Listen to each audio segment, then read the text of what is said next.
Aí esses dias eu tive o privilégio de responder para alguém que perguntou para mim: por que você nasceu assim? Aí eu disse: não tenho todas as respostas,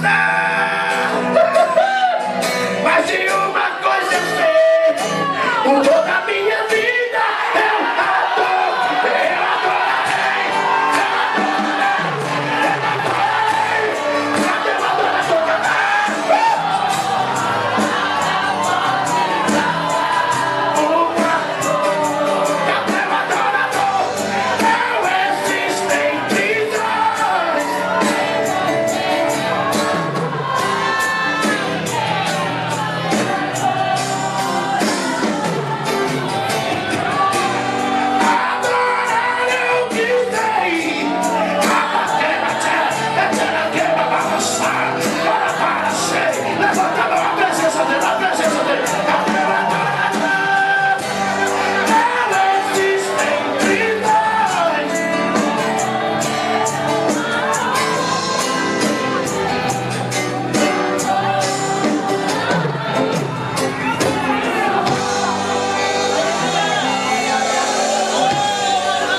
incondicional?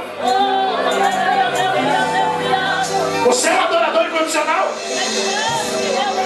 Se for, então canta. Se eu subir, se eu descer, se eu ganhar, se eu perder. Segura aí, ó. Um dia alguém perguntou assim pra mim: ô Cleito, eu já percebi que se tiver alguém para viajar com você, você viaja. Se não tiver, você viaja do mesmo jeito. Eu fui 4 vezes para a Europa. Chega lá, o pessoal falava: what's your name? E eu sozinho. Meu Deus, só sei falar. Vai, fui.